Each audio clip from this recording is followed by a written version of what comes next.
Good afternoon friends, मैं रोहिताश चौहान स्वागत करता हूं आपका अपने यूट्यूब चैनल लर्न हिस्ट्री में। दोस्तों आज एक नए टॉपिक के साथ आपके सामने आई है। आज का जो टॉपिक होगा दोस्तों, कल हमने मुगल भारत के टॉप 50 क्वेश्चन डिस्कस किए थे। आज उसके आगे के कुछ क्वेश्चन मुगल भारत से ही दोस्तों डिस्कस करने वाले हैं। अभी मुगल भारत से ही क्यों कर रहे हैं? मुगल भारत से क्वेश्चन की क्वांटिटी सबसे ज्यादा रहती है, इसलिए मुगल भारत से डिस्कस करते हैं। 10 से 12, 12 से 13 क्वेश्चन हर बार मुगल भारत से पूछे जाते हैं दोस्तों। और हर वो टॉपिक यहाँ पे डिस्कस करेंगे जहां से क्वेश्चन अभी तक बना है, चाहे वो स्रोत का हो या फिर उनके समय में बाबर के समय, हुमायूं के समय, अकबर के समय, जहांगीर के समय, औरंगजेब के समय जो अभियान हुए उन अभियानों पे चर्चा करेंगे। विद्रोह से संबंधित चर्चा करेंगे दोस्तों। इनसे संबंधित जो यूरोपीय यात्री भारत आते हैं उन पे विशेष तौर पर चर्चा करेंगे। यहाँ की मनसबदारी व्यवस्था जो थी भारत में अकबर के द्वारा जो लागू की गई थी, उस मनसबदारी व्यवस्था पे बात करेंगे। यहाँ के चित्रकारों पे बात करेंगे। इंपॉर्टेंट क्वेश्चन बनता है चित्रकारों से, स्थापत्य कला से इंपॉर्टेंट। तो दोस्तों जहाँ पे भी क्वेश्चन बनते हैं उस टॉपिक को जरूर डिस्कस करेंगे। अभी लास्ट टाइम अपना चल रहा है, 20 दिन एग्जाम के बचे हुए हैं। अब ये नहीं है, मतलब सारी की सारी चीजें मतलब एक सिस्टमेटिकली तरीके से अगर आप पढ़ोगे तो जल्द ही आपको एग्जाम में सक्सेस मिलेगी दोस्तों। तो थोड़ा सिस्टमेटिकली होके पढ़िए कि किस टाइम पे क्या पढ़ना है, किस टॉपिक पे लास्ट टाइम में अपना ज्यादा फोकस रखना है। भाई सल्तनत से क्या पढ़ना है, किस तरीके से पढ़ना है, सूफी से, संत से, जो भक्ति संत से, उनसे पढ़ना है तो क्या पढ़ना है, उनसे संबंधित जो जो क्वेश्चन बने हुए हैं उनको एनालिसिस करो दोस्तों, तब उसका अध्ययन करो, ठीक है। और मेरे लिए जो भी सहायता हो सकती है आप उसको कांटेक्ट मेरे से कर सकते हैं मेरे दिया गया नंबर पे, है ना। नंबर मैं इसमें मेंशन करता हूं हर वीडियो में, आप कॉल वगैरह, मैसेज वगैरह छोड़ सकते हो, ठीक है दोस्तों। इसी प्रकार आप मॉडर्न हिस्ट्री के और एंशिएंट हिस्ट्री के भी या हिस्टोग्राफी के ऐसे ही अपने तैयार करते रहिए। 20 दिन है, कोई प्रेशर नहीं लेना है दोस्तों, अच्छे तरीके से पढ़ते रहिए और एग्जाम में अपना 100% दीजिए दोस्तों, ठीक है। कोई भी हड़बड़ाहट नहीं मिचानी है दोस्तों, ठीक है। एग्जाम जल्द ही अपना एडमिट कार्ड भी आने वाला है, 5-7 दिन में अपना एडमिट कार्ड आ जाएगा दोस्तों। तो आज देखते हैं, कुछ ये क्वेश्चन है अपने, इन क्वेश्चन पे डिस्कस कर लेंगे मुगल भारत के। आगे की स्लाइड में मैं आपको पहले ही बता देता हूँ ये मुगल भारत के हैं। कल से कोशिश करेंगे भाई जो प्रीवियस ईयर की सीरीज हमने चला रखी थी उसी सीरीज को आगे कंटिन्यू कर लेंगे। हमने वो 2020 का पूरा एग्जाम हमने डिस्कस कर लिया था। अब आगे मैं आपको बता दूंगा कि कौन सा प्रीवियस ईयर कराएंगे। एक प्रीवियस ईयर एक वीडियो में कंप्लीट करा देंगे दोस्तों, ठीक है। इससे आपकी रणनीति, मतलब जो तैयारी है बहुत अच्छे से चलती रहेगी दोस्तों, ठीक है। इस पे काम करिए। लास्ट टाइम पे प्रीवियस ईयर बहुत अच्छे से देखिए। एनटीए हमेशा प्रीवियस ईयर से ही क्वेश्चन उठा के रखता है, 10-12 क्वेश्चन। अगर 10-12 क्वेश्चन आपने प्रीवियस ईयर वाले कर लिए तो आप बहुत अच्छा मार्क्स यहाँ पे गेन कर पाओगे दोस्तों। तो देखिए पहला क्वेश्चन आज का, कल 50 क्वेश्चन मुगल भारत के किए थे। एक बार अगर आपने नहीं वो वीडियो देखी है तो प्लीज मेरी आपसे एक रिक्वेस्ट है, तो आप देख लीजिए, उसमें आपका ही फायदा होने वाला है दोस्तों। आज का पहला क्वेश्चन क्या था? आज का पहला क्वेश्चन है, शेरशाह सूरी कहाँ उपज का केवल चतुर्थांश भूमि के रूप में, भूमि कर के रूप में लेता था? शेरशाह सूरी से संबंधित भू राजस्व व्यवस्था मैंने कल भी आपको बताई थी दोस्तों। क्या बताई थी? कि ये बातें आपको पता होनी चाहिए। कौन कौन सी बातों का आपका पता होना चाहिए शेरशाह सूरी से संबंधित दोस्तों? इसने कहा चतुर्थांश भूमिकर के रूप में कहां से लेता था। चतुर्थांश का मतलब क्या है? यानी कि 1/4 कहां से लेता था, यानी अन्य जगह से वो कितना लेता था? वो 33% लेता था और यहां से ये 20%, 25% लेता था। तो कौन सी वह जगह थी जहां से शेरशाह सूरी भूमिकर चतुर्थांश लेता था? तो वह थी मुल्तान। कहां पे थी दोस्तों? मुल्तान में लेता था ये चतुर्थांश, है ना। और अन्य जगह से ये 33% लेता था। अगर शेरशाह से संबंधित आपसे कर पूछा जाए कि शेरशाह भूमि से संबंधित जो कर लेता था वो कितना लेता था, वो दोस्तों 33% लेता था।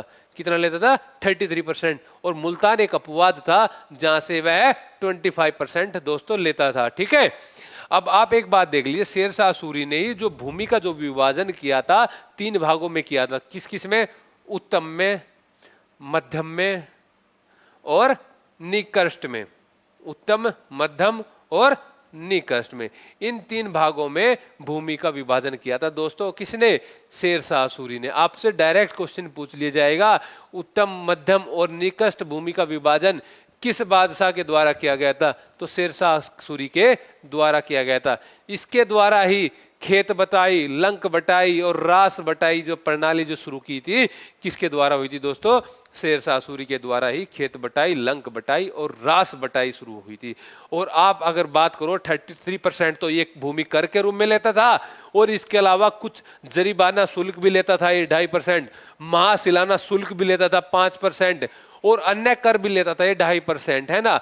तो ये डायरेक्ट भी आपसे क्वेश्चन पूछा गया है कि जरीबाना शुल्क शेरशाह सूरी कितना लेता था, महासुलाना शुल्क शेरशाह सूरी कितना लेता था, और अन्य शुल्क कितना लेता था, और मुल्तान से कितना शुल्क ये लेता था। ठीक है, 25%।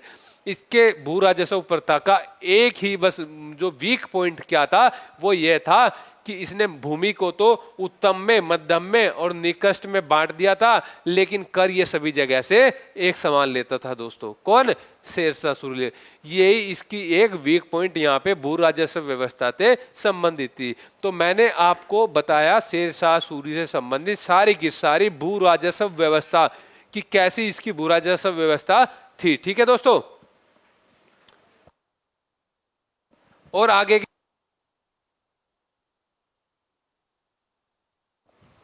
तो आगे की इसकी शेरशाह सूरी की भू राजस्व व्यवस्था के अलावा और अन्य देखो कि इसकी लोक कल्याणकारी कार्य क्या थे दोस्तों। इसके द्वारा सिक्के चलाए गए थे। सोने का सिक्के को क्या बोलते थे? अशरफ बोलते थे, दिनार बोलते थे, चांदी के सिक्के को रुपया बोलते थे। और क्या किसको?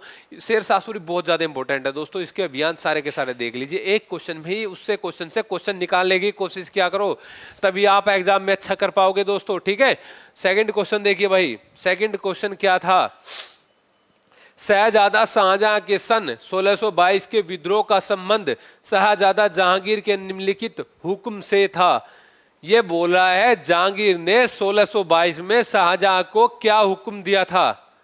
जहांगीर ने शाहजहां को 1622 ईस्वी में क्या हुक्म दिया था? कौन सा हुक्म दिया था? सूबेदार के रूप में बंगाल जाओ, ये हुक्म दिया था, या शहजादा खुसरो को सुपुर्द करो, ये बोला था, या थर्ड ऑप्शन मलिक अंबर पर हमला करो, या लास्ट कंधार के ऊपर चढ़ाई का नेतृत्व करो। आपको भी पता है भाई जहांगीर के काल में एक विद्रोह होता है। कौन सा विद्रोह होता है? शाहजहां का विद्रोह। कब करता है? 1622 में करता है। क्यों करता है? जहांगीर आदेश देता है किसको? शाहजहां को, कि भाई जाओ कांधार पर हमला करो। तो ये जाना नहीं चाहता। क्यों? इसको डर था अगर ये कांधार चला गया, उत्तर पश्चिम में चला गया, कहीं गद्दी किसी अन्य प्रतिद्वंदी यानी उसके किसी भाई को न मिल जाए। ठीक है, तो इसने जाने से मना कर दिया। किसने? शाहजहां ने, जिसका नाम खुर्रम था। क्या नाम था? खुर्रम। शाह की उपाधि तो इसको मेवाड़ की संधि के बाद मिली थी। मेवाड़ की संधि जो महाराणा प्रताप के बेटे राणा अमर सिंह के साथ हुई थी, तब इसको शाह की उपाधि मिली थी। ये जहांगीर का बेटा था खुर्रम, और उसका दूसरा बेटा खुसरो था। कौन? खुसरो था, जो मारा गया था, जिसको खुलदाबाद में दफनाया गया था, इलाहाबाद के खुलदाबाद में, जिसको बोला गया अभागी माँ का अभागा पुत्र। किसको बोला गया है? खुसरो को। तो खुर्रम का विद्रोह 1622 में, खुर्रम का विद्रोह कब होता है? 1622 में। जब इसने जाने से इनकार कर दिया दोस्तों, तो जो नूरजहां थी ना, जो जहांगीर की पत्नी थी, जिससे जहांगीर 1611 में शादी करता है, तो वो क्या करता है? उसको जो जिसके साथ नूरजहां की जो एक बेटी थी, कुली की, जो नूरजहां और कुली की बेटी थी लाडली बेगम, उसकी शादी किसके साथ करती है? जहांगीर के जो रखेल की संतान थी शहरयार, उसके साथ शादी कर देती है। तो वो किसका फेवर लेना शुरू कर देती है? शहरयार का। तो शहरयार के मनसब में बढ़ोतरी करके उसको वो कांधार भेज देती है। किसको? शहरयार को। और विद्रोह कौन करता है? खुर्रम करता है। कब करता है भाई? 1622 ईस्वी में करता है। ये बात आपको दोस्तों पता होनी चाहिए। तो इसका राइट आंसर क्या हुआ? कंधार के ऊपर चढ़ाई का नेतृत्व किसने किया था? कब, क्यों किया था? मतलब इसका कारण मैंने बताया, कंधार। ठीक है, थर्ड क्वेश्चन देखिए। मुगल प्रशासन में मुहत्सिब क्या था? मुगल प्रशासन में मुहत्सिब क्या था? राइट आंसर दीजिए दोस्तों, कोशिश कीजिए आंसर देने की। एक सैनिक अधिकारी था, या एक धर्म संबंधी अधिकारी था, या लोक आचार शास्त्र का प्रभारी अधिकारी था, या पत्राचार विभाग का प्रधान था? ये कुछ विभाग थे दोस्तों मुगल भारत में, है ना। कौन सा विभाग किससे संबंधित था आप एक बार कर लीजिए। पहले मैं इसका एक बार आंसर बता देता हूं। मुअत्सिब जो था वो किससे संबंधित था? वो था लोक आचार शास्त्र का प्रभारी अधिकारी। लोक आचार शास्त्र का प्रभारी अधिकारी, उसको हम क्या बोलते थे? मुअत्सिम बोलते थे। दोस्तों हमें अन्य अधिकारी का पता होना चाहिए। मीर ए समा कौन था? जो घरेलू वहां की जो वो रखता था, देखभाल रखता था, ठीक है दोस्तों। सद्र उस सुदूर कौन था? जो शिक्षा से संबंधित जानकारी या दान विभाग जैसे कि शूरगाल या मदद ए मास भूमि का जो विभाजन करता था, उसको हम क्या बोलते थे? सद्र उस सुदूर बोलते थे दोस्तों, ठीक है। इसी प्रकार से अन्य विधारी जैसे वो जो विभाग थे, जैसे कि वन अधीक्षक को हम क्या बोलते थे? मीरबार बोलते थे। क्या? मीरबार बोलते थे।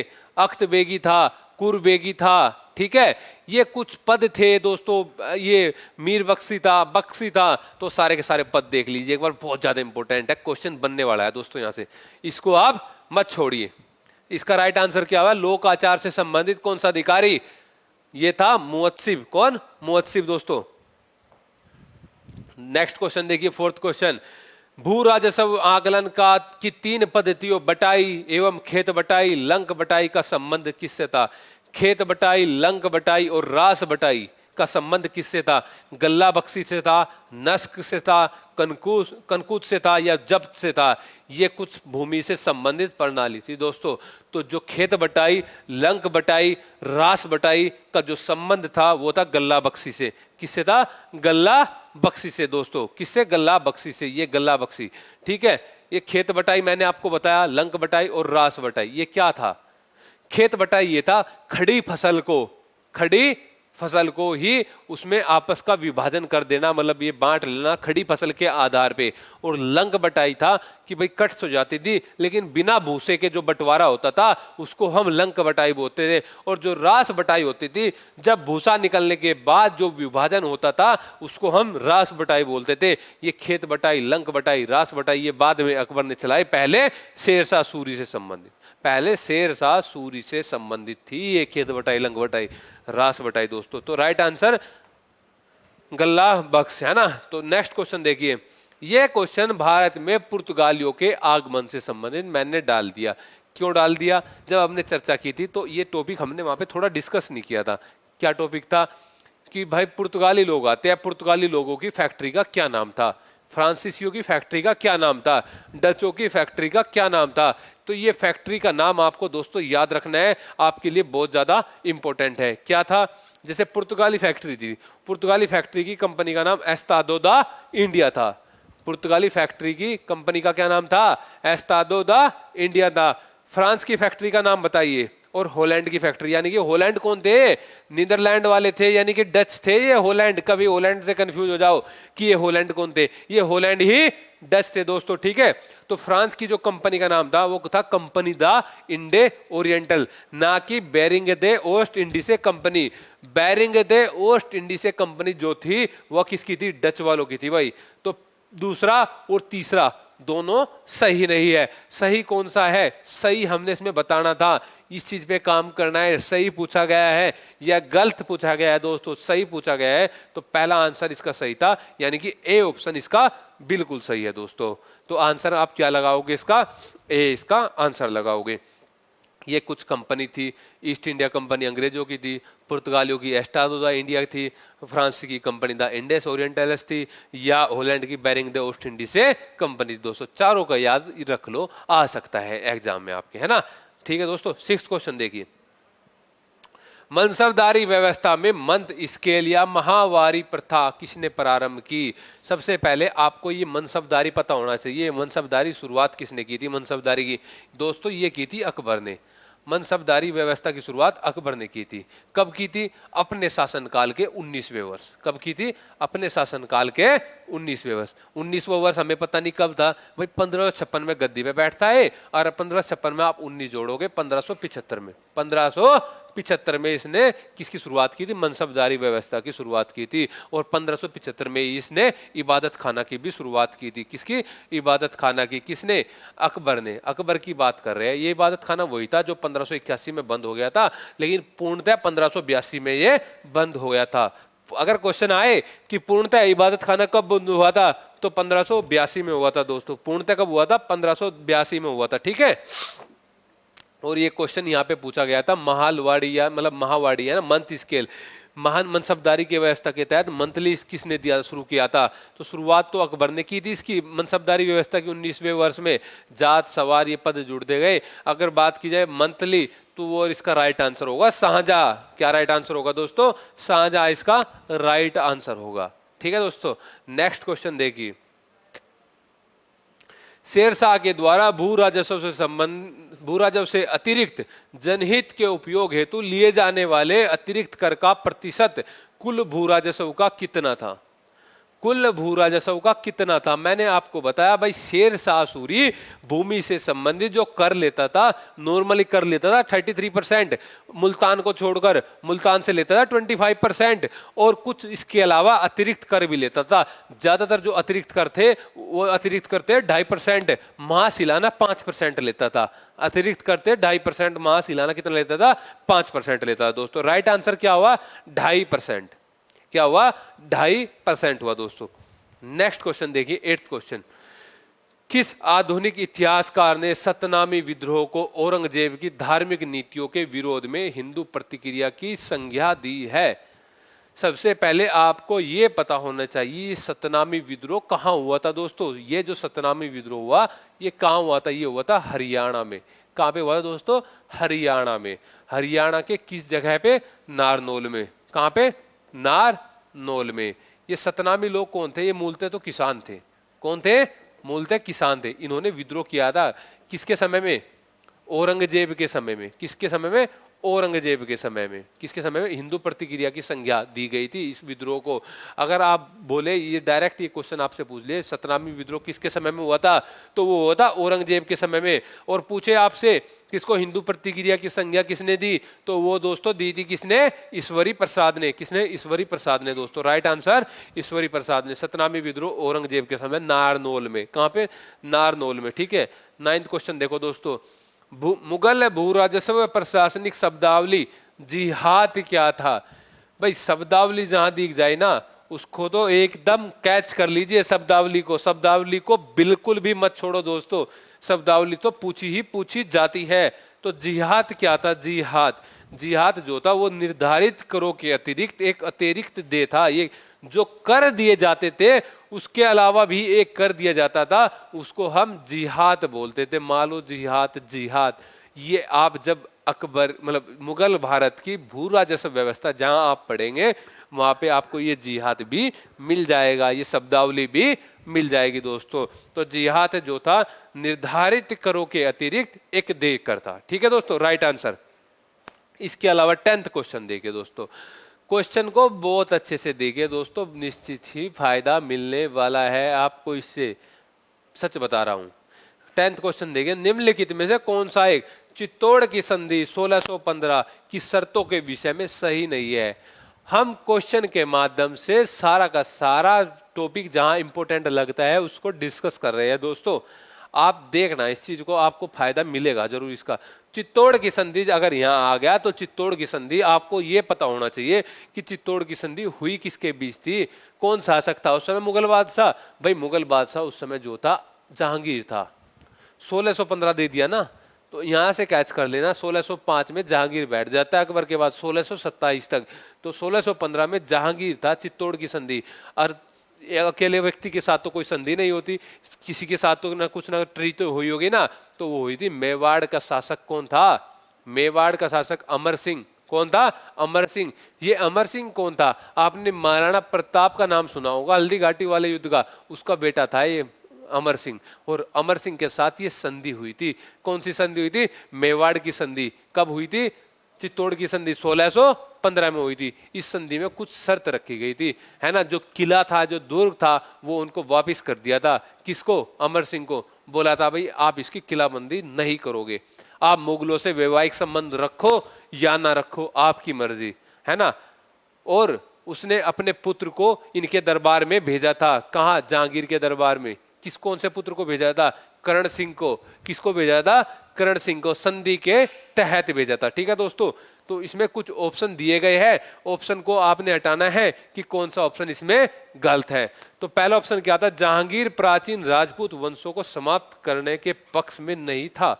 ऐसा भी नहीं था, इसके समय में और भी इसने कुछ विद्रोह किया, ये इस संधि का प्रावधान नहीं था कि भाई जहांगीर राजपूतों को समाप्त करने के पक्ष में नहीं था ना, कोई एक निश्चित प्रावधान ये नहीं था। ठीक है, आंसर तो इसका यही है, सही नहीं है, सही नहीं है, ये ध्यान रखना है दोस्तों। हर बार मैं मेंशन करता हूं इस चीज को, क्वेश्चन में पूछा क्या गया है इस चीज पे आप ध्यान दीजिए दोस्तों। सही है पूछा गया है, ये सही नहीं है, कभी फ्री में ही आपके मार्क्स डिडक्ट हो जाए दोस्तों। आगे, राणा की चित्तौड़ सहित मेवाड़ पुनः प्रदत्त कर दिया गया था। हाँ, चित्तौड़ सहित सारा का सारा मेवाड़ प्रदत्त कर दिया था, बस किलेबंदी नहीं करेगा।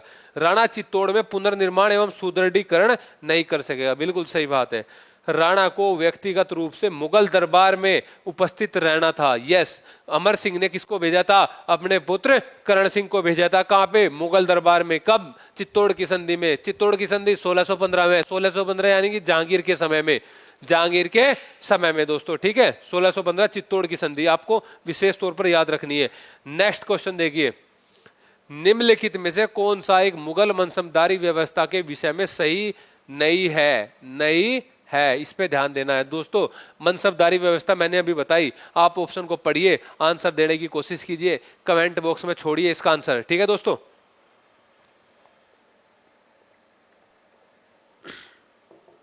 कि भाई मनसबदारी व्यवस्था के विषय में कौन सा कथन सही नहीं है, बताइए भाई। पहला कथन था कि इसके अंतर्गत मनसबदारों को 33 वर्ग थे। यस, आप एक बात बताइए, वैसे तो 66 वर्ग का उल्लेख है मनसबदारी व्यवस्था में, लेकिन अबुल फजल ने 33 का ही उल्लेख किया है, 33 ही मनसबदारी वर्ग का उल्लेख किया। कितने किया है? अबुल फजल ने कितनों का किया है? 33 वर्ग का, 33 वर्ग का। दूसरा, उन्हें मनसबदारों को मशरूत अथवा प्रावधिक पद भी प्रदान किया जा सकता था। मशरूत अथवा प्रावधिक पद भी प्रदान किया जा सकता, बिल्कुल सही बात। इसके द्वारा मुगल यातायात व्यवस्था सुदृढ़ आधार पर व्यवस्थित हो गई थी। यस, बिल्कुल। मनसबदारी अनुवांशिक अधिकारी होते थे। भाई एक चीज का ध्यान रखना है, जो मनसबदार जो होते थे ना, ये अनुवांशिक अधिकारी नहीं होते थे, अनुवंश के आधार पर नहीं चलते थे। ये किस पे चलते थे? योग्यता के आधार पर। किस पे चलते थे दोस्तों? मनसबदार जो होते थे ये योग्यता के आधार पर इनकी नियुक्ति होती थी दोस्तों। किसके आधार पर? योग्यता के आधार पर। ठीक है, मिल गया आंसर इसका। इसका आंसर था दोस्तों डी। नेक्स्ट क्वेश्चन देखिए, 12th क्वेश्चन। निम्नलिखित युग्मों में से कौन सा सही नहीं है? भाई मैं सही नहीं है पूछ रहा हूं जानबूझ के, आप आंसर गलत करो। ठीक है, बाज बहादुर मालवा का शासक था, बिल्कुल सही बात है, बाज बहादुर ही था मालवा का शासक जहां अकबर अभियान भेजता है। सुल्तान मुजफ्फर शाह गुजरात, यस, हुमायूं के समय सुल्तान मुजफ्फर शाह, ये मुजफ्फर शाह वही था जिसको पुर्तगाली डुबोकर मार देते हैं, पुर्तगाली डुबोकर मार देते हैं समुद्र में, ये गुजरात का शासक था। यूसुफ आदिल शाह, अरे नहीं, आदिल शाह अहमदनगर का नहीं था, आदिल शाह कहाँ का था? आदिल शाह तो बीजापुर का था, आदिल शाह बीजापुर का था। और कुतुब शाह गोलकुंडा का था, कुतुब शाह कहाँ का था? गोलकुंडा का था। तो राइट आंसर सही नहीं है, यूसुफ आदिल शाह अहमदनगर का नहीं था, बीजापुर का था दोस्तों। इस चीज का आंसर याद रखना है। आसफ खान, ये बाज बहादुर मालवा एंड सुल्तान मुजफ्फर शाह, ये गुजरात से संबंधित यानी कि हुमायूं के काल से संबंधित था, बाज बहादुर अकबर के काल से, कुतुब शाह औरंगजेब के काल से। ठीक है दोस्तों, ये चीज आपको याद रखनी है। 13th क्वेश्चन देखिए, निम्नलिखित अधिकारियों में से कौन सा एक मुगल के अधीन बंदरगाह का अधीक्षक था? मुगल के अधीन बंदरगाह का अधीक्षक मुतसद्दी, मुतसद्दी जो बंदरगाह अधीक्षक था, ये कुछ पद मैंने बताए हैं मुगलों से संबंधित, मुगलों से संबंधित कुछ विभाग मैंने बताए हैं जो आपको स्पेशली करने हैं दोस्तों। मुतसद्दी जो होता था बंदरगाह का अधीक्षक होता था। ठीक है, इसी प्रकार के सारे पद आप देख लीजिए, दोबारा फिर मैंने बताए थे जो विभाग उसके बाद जो होता है प्रशासन जो होता है उसमें विभाग जो होता है, सारे के सारे पद आप एक बार देख लीजिए दोस्तों। 14th क्वेश्चन, विदेशी यात्रियों में से कौन वर्णन करता है कि तांबे के बड़े बर्तनों में गंगा जल मुगल बादशाहों के पीने के लिए जाया जाता था? गंगा जल कौन करता था? गंगा जल का पान, पहले तो आपको यह जानकारी होनी चाहिए दोस्तों, गंगा जल का पान कौन करता था? गंगा जल का पान वो करता था दोस्तों जहांगीर। गंगा जल का पान जहांगीर करता था। जब आपको मुगल शासक की जानकारी होगी कि उस समय मुगल शासक जहांगीर था, तो आप खुद से ये लगा लोगे कि उसके समय में जो यूरोपीय यात्री आए वो कौन कौन आए। टॉम्स रॉय आया, हॉकिंस आया, फिंच आया, एडवर्ड टेरी आया, है ना। ये कौन कौन यात्री आए मैंने आपको बता। अब आपसे पूछा है कि इनमें से कौन सा मुगल यात्री जो यूरोपीय यात्री था है उसने जहांगीर के बारे में ये उल्लेख किया है कि जहांगीर गंगा जल का पान करता था। वो था दोस्तों एडवर्ड टेरी। कौन था? Edward Terry. एडवर्ड टेरी की पुस्तक का क्या नाम था? A voice to East India.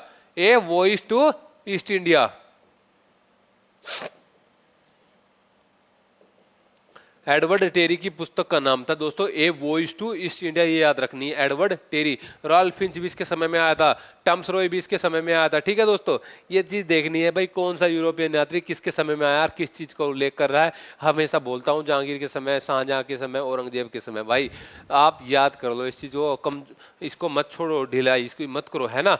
Next question देखो भाई, 16वीं शताब्दी। यह है 16वीं शताब्दी की मुगल प्रशासनिक शब्दावली में एलवी और साफिर। भाई शब्दावली तो जहां आ गए ना उसको घोट के पी लो। शब्दावली, प्रशासनिक शब्दावली में एलवी और साफिर क्या थे? एलवी और जो साफिर थे ये थे राजदूत। क्या थे? एलवी और साफिर। एलची ये था, एलची और साफिर क्या थे? ये थे राजदूत, यानी ठीक है। राइट आंसर क्या हुआ? राजदूत हुआ है। नेक्स्ट क्वेश्चन देखो, निम्नलिखित में से कौन सा एक वजह की सही परिभाषा है? यानी कि एक शब्दावलिया है, जानबूझकर शब्दावलिया दी गई है मेरे द्वारा। क्यों कि शब्दावलिया से क्वेश्चन बनता है। ये क्वेश्चन भी आए हुए हैं, मैंने नहीं जनरेट किया इन क्वेश्चनों को, आए हुए क्वेश्चन है। वजह की किसको बोलता था? जो सरदार होते थे ना, उनकी सैन्य टुकड़ी होती थी, उसको क्या बोलते थे? वजह बोलते थे। कर्द सरदारों की सैन्य टुकड़ी को क्या बोलते थे दोस्तों? वजह बोलते थे, वजह। ठीक है दोस्तों, क्या बोलते थे? वजह। हासिल मैं पूछूं वजह क्या थे? कर्द सरदारों की सैन्य टुकड़ी। ठीक है दोस्तों। 17 क्वेश्चन देखो, महदवी आंदोलन की अगुवाई कर रहे शेख अब्दुल नियाजी और शेख अलाही का उत्पीड़न निम्नलिखित में से किस शासनकाल में हुआ था? सबसे पहले महदवी पता होना चाहिए, महदवी आंदोलन किसके समय में हुआ था। ऑप्शन देखो, शेर शाह सूरी, आदिल शाह सूरी, इस्लाम शाह सूरी। उक्त में से कोई नहीं। कौन सा था भाई? महदवी का आंदोलन किसके समय में हुआ था? वो हुआ था इस्लाम शाह सूरी के समय में, जो कि शाहजहां उसका शेर शाह सूरी का उत्तराधिकारी था, जिसने कि 2-2 महीने का एडवांस वेतन दिया था अपने सैनिकों को। 2-2 महीने का एडवांस वेतन किसने दिया? इस्लाम शाह सूरी ने दिया था दोस्तों। ठीक है, ये याद आपको पता रखना चाहिए। ठीक है, और इसने सैनिकों का विभाजन भी किया था संख्या में, है ना। और ये मैदवी जो आंदोलन की जो अगुवाई कर रहे थे शेख अब्दुल नियाजी, इसका उत्पीड़न इसके काल में हुआ था। किसके काल में? इस्लाम शाह सूरी। इस्लाम शाह सूरी कौन से वंश से संबंधित था? अफगान वंश से संबंधित। द्वितीय अफगान वंश। प्रथम अफगान वंश लोधी वंश था, जो शेरशाह के द्वारा चलाया गया दूसरा वंश जो था वो द्वितीय अफगान वंश था दोस्तों। तो राइट आंसर इस्लाम शाह सूरी था। नेक्स्ट क्वेश्चन देखिए, बहुत इंपॉर्टेंट क्वेश्चन है दोस्तों। इसमें कुछ उत्तराधिकारी युद्ध से संबंधित कुछ युद्ध दिए गए हैं। उत्तराधिकारी मतलब शाहजहां के बाद उसके बेटों के बीच में जो उत्तराधिकारी की जो लड़ाई होती है, उसमें 4-5 युद्ध होते हैं। बहादुरगढ़ का युद्ध, सामूगढ़ का युद्ध, खजुआ का युद्ध, देवराय का युद्ध, है ना, धर्मट का युद्ध। ये है ना, ये धर्मट, ये आपको सारे के सारे युद्ध आपको याद करने हैं, एक ऑर्डर से याद करने हैं। युद्ध के बाद ये देखना है कि कौन सा युद्ध दारा सिक्कों के बीच हुआ, कौन सा युद्ध औरंगजेब और उन दोनों के बीच हुआ, कौन सा युद्ध कौन से भाइयों के बीच में हुआ। तो देखो क्रम से फरवरी 1658, अप्रैल 1658, जून 1658, अप्रैल 1659, इससे आप नहीं कर पाओगे दोस्तों। अगर आप इसको ऑर्डर से याद कर लोगे ना भाई, पहले बहादुरगढ़ हुआ सबसे पहले, यानी कि पहले का तीसरा।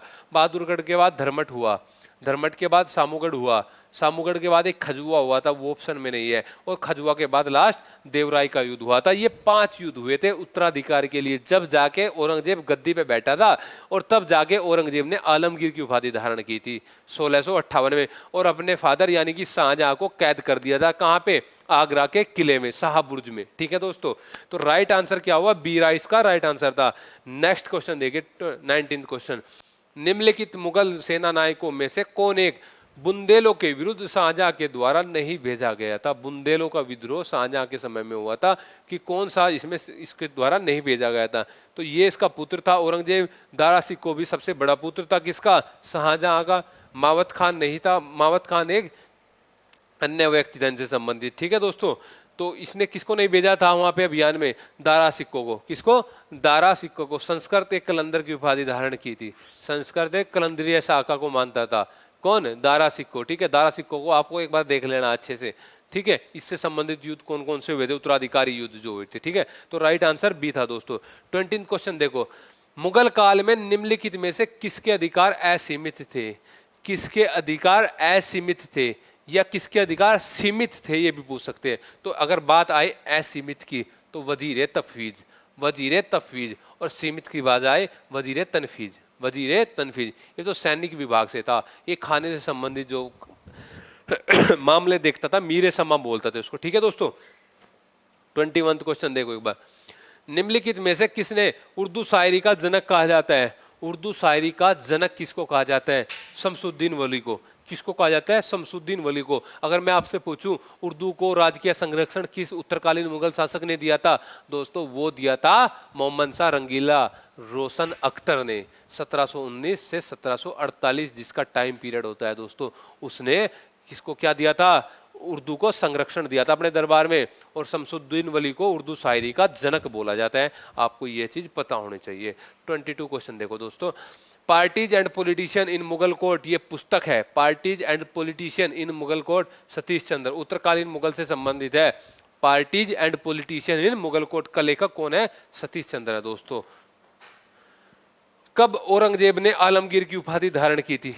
आलमगीर की उपाधि, ये क्वेश्चन आया हुआ है, आपको पता है कि भाई औरंगजेब को आलमगीर प्रथम बोला जाता है, यानी आलमगीर प्रथम बोला जाता है औरंगजेब को, लेकिन ये नहीं पता है कि कब दी थी? 1658 में। कब दी थी दोस्तों? 1658 में इसको क्या दी थी? आलमगीर की उपाधि दी गई थी दोस्तों। ठीक है दोस्तों, 1658 में ये गद्दी पे बैठता है अपने भाइयों को परास्त करके, बहादुरगढ़, धर्मगढ़, सामूगढ़, खजुआ, देवराय के युद्धों में हरा के। ठीक है, ताजमहल का शिल्पकार, अच्छा अभी तक आपसे पूछा जाता है भाई ताजमहल का शिल्पकार कौन था? अब पूछ लिया ताजमहल का जो शिल्पकार था उसका देश का क्या नाम था?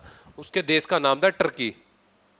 क्या नाम था? टर्की था उसके देश के नाम, है ना। आप बताइए कमेंट में कि ताजमहल का शिल्पकार कौन था। कमेंट में अगर आपको देखूंगा कि ये वीडियो कौन कौन स्टूडेंट देख रहा है, आपको अगर जानकारी होगी तो मैं पूछ रहा हूँ क्वेश्चन, ताजमहल का शिल्पकार कौन कौन था? इसका आंसर आप कमेंट बॉक्स में छोड़िए दोस्तों। नेक्स्ट क्वेश्चन देखिए, अकबर के समय में सबसे बड़ा सोने का सिक्का क्या कहलाता था? अकबर के समय में सबसे बड़ा सोने का सिक्का संसब, क्या कहलाता था? संसब।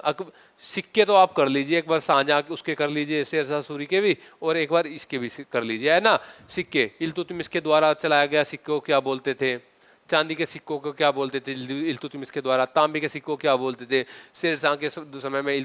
चांदी तांबे के सिक्कों क्या बोलते थे? सोने के सिक्कों क्या बोलते थे अकबर के समय में, है ना। तो चांदी जिसके समय में, अकबर के समय में सबसे बड़ा जो सोने का सिक्का होता था उसको हम बोलते थे संसब। क्या बोलते थे दोस्तों? संसब। मुगल राजस्व प्रशासन की शब्दावली में जमी पाए दुमा शब्द का क्या तात्पर्य है? जमी पाए दुमा शब्द का क्या तात्पर्य है, इसका बताइए भाई। जमी पाए दुमा शब्द का पैमाइश की गई भूमि, पैमाइश की हुई भूमि को जमी पाए दुमा शब्द बोलते हैं, आपको ये पता होने चाहिए। अच्छा, भूमि के प्रकार पता होने चाहिए। भूमि कितने प्रकार थे? जैसे कि पोलज भूमि, कौन सी? पोलज भूमि, प्रति भूमि, चाचर भूमि, बंजर भूमि। भाई कौन से में हमेशा खेती होती थी? साल में 2 बार खेती होती थी। पोलज, प्रति में 1 साल छोड़ के, चाचर में 2-3 साल छोड़ के, बंजर भूमि में 4-5 साल छोड़ के। तो ये ऑर्डर आपको पता होना चाहिए। आपसे वहाँ यही क्वेश्चन पूछा जाएगा, पोलज होगा, प्रति होगा, चाचर होगा, बंजर होगा। आपसे वहाँ होगा कौन सी 1 साल छोड़ के, कौन सी 2-3 साल छोड़ के, कौन सी 4-5 साल छोड़ के, या किस पे रेगुलर खेती होती है, उस भूमि को क्या बोलते हैं। तो आपको ये भूमि का नाम याद रखना है, पोलज, प्रति, चाचर, बंजर भूमि। ठीक है दोस्तों, तो राइट आंसर इसका पैमाइश की हुई भूमि। ठीक है, 27वां क्वेश्चन देखिए, ऑप्शन है कथन और कारण दिया गया है। कथन क्या है? मावत खान ने विद्रोह कर दिया था तथा जहांगीर और नूरजहां को बंदी बना लिया। यस, मावत खान मैंने आपको बताया था जिसका मूल नाम जमान बेग था। मावत खान की उपाधि तो इसको किसके द्वारा दी गई थी? जहांगीर के द्वारा दी गई थी और जहांगीर के समय में था। इसने जहांगीर को बंदी बना लिया था और नूरजहां को भी, मतलब बाद में जब इसको भाषा का ज्ञान नहीं था तो ये तब मुक्त हुए थे। तो पहला ऑप्शन यानी कि कथन बिल्कुल सही है। कारण देखिए, मावत खान शहजादा खुर्रम को मुगल गद्दी पर बैठाना चाहता था। नहीं, ये कारण नहीं था, मावत खान नहीं बैठाना चाहता था। शहजादा खुर्रम को गद्दी पे कौन बैठाना चाहता था? वो बैठाना चाहता था आसफ खान। कौन? आसफ खान, यानी कि नूरजहां का भाई। कौन? नूरजहां का भाई। क्यों बैठाना चाहता था? क्योंकि आसफ खान की जो पुत्री थी ना, उसकी शादी किसके साथ हुई थी? खुर्रम के साथ हुई थी। और नूरजहां किसको बैठाना चाहती थी? शहरयार को। शहरयार को। इसकी पुत्री की जो शादी हुई थी वो शहरयार के साथ हुई थी। तो नूरजहां शहरयार को बैठाना चाहती थी और आसफ खान किसको बैठाना चाहता था? खुर्रम को बैठाना चाहता था। यही बात है कि जब जहांगीर की मृत्यु होती है और जहांगीर की मृत्यु के बाद एक षड्यंत्र रचा जाता है और दावर बख्श को गद्दी में बैठा दिया जाता है। किसको बैठा दिया जाता है? दावर बख्श को। दोस्तों, दावर बख्श, ये दावर बख्श कौन था? ये खुसरो खान का बेटा था। खुसरो खान जो खुलदाबाद में दफनाया गया था। दावर बख्श को गद्दी पे बैठा दिया जाता है और इसको बलि का बकरा बना दिया जाता है। बलि का बकरा, क्योंकि वास्तविक शासक क्यों बैठाया जाता है? कहीं शहरयार खान गद्दी पे ना बैठ जाए, क्योंकि दक्षिण में शाहजहां उस समय गया हुआ था। तो दक्षिण से आता है शाहजहां और गद्दी पे बैठता है। दोस्तों, ठीक है।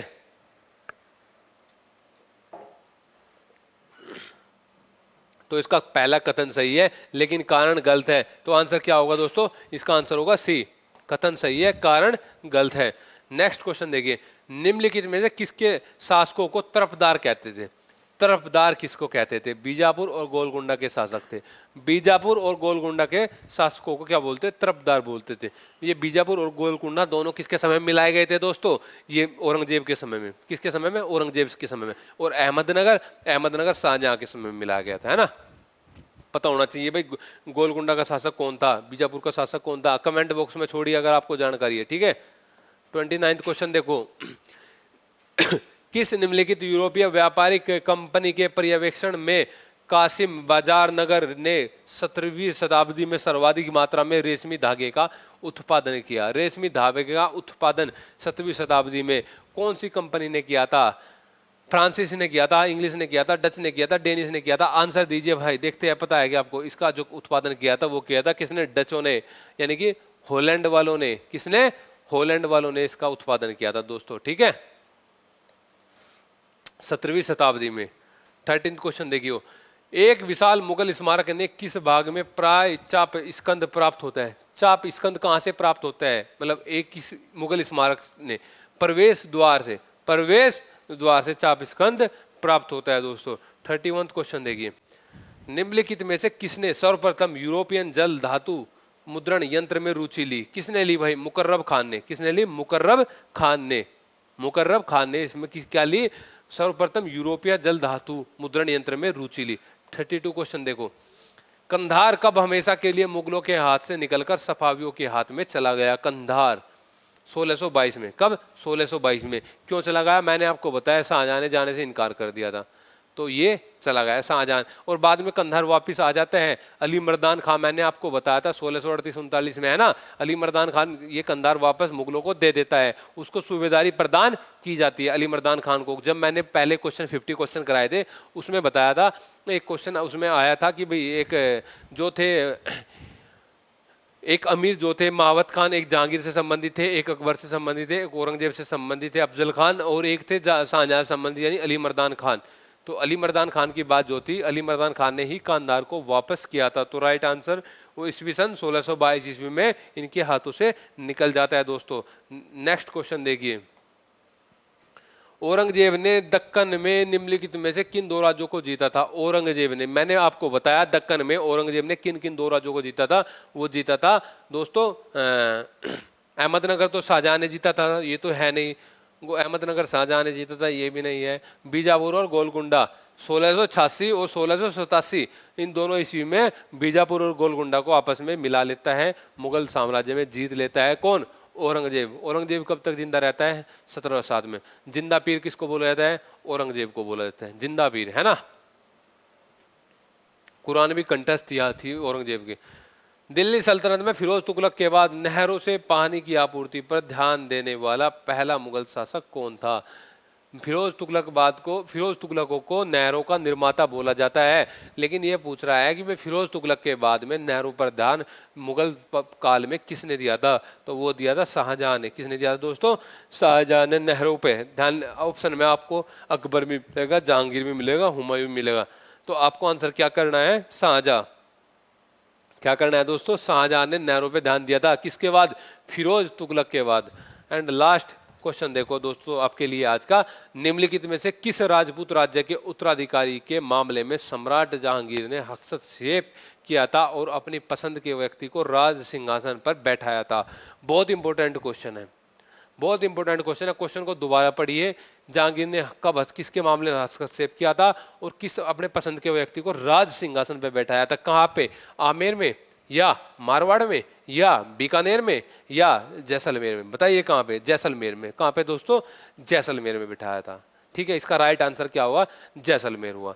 तो दोस्तों आज ये कुछ हमने मुगल भारत के कुछ इंपॉर्टेंट क्वेश्चन किए हैं और ये क्वेश्चन बार बार रिपीट भी हो रहे हैं। अगर आपने इन क्वेश्चन को अच्छे से एनालिसिस के रूप में आपने पढ़ लिया, ये लेक्चर आपने सुन लिया और कोई भी क्वेश्चन आपने उठाया उसको बुक से अच्छे से मेंशन कर लिया, तो इससे बाहर क्वेश्चन नहीं रहने वाला है। आप एक बार इस चीज़ पे अप्लाई करके देख लीजिए। एग्जाम ज़्यादा दूर नहीं है, 20-22 दिन है। आप इस फॉर्मूले को अप्लाई कर लीजिए। क्वेश्चन कम से कम लगाइए लेकिन उसका डिस्कशन बहुत अच्छे से करिए दोस्तों, मतलब अच्छे से उसको विस्तार से पढ़िए। आप कोई भी बुक पढ़ रहे हैं मैं बोलता हूँ आप कोई भी मध्यकाल की बुक पढ़ रहे हैं, मतलब हरिश्चंद्र वर्मा पढ़ रहे हैं, लास्ट टाइम में तो मैं आपको यही बोलूंगा भाई कोई गाइड बुक देख लो, या तो आप आर्य कंपटीशन उठा के देख लो, या फिर आप किरण की देख लो, या आप अगर सौरभ चौबे पढ़ रहे हैं तो सौरभ चौबे भी आप पढ़ सकते हैं। अच्छी बुक है। ठीक है दोस्तों, तो लास्ट टाइम में जो सोर्स है उस सोर्स को अच्छे से पढ़िए। सोर्स में आप अब डगमगाइए मत कि यार ये कहाँ से मिलेगा, एग्जाम कहाँ से मिलेगा, क्वेश्चन कहाँ से मिलेगा। क्वेश्चन हर बुक से मिलता है,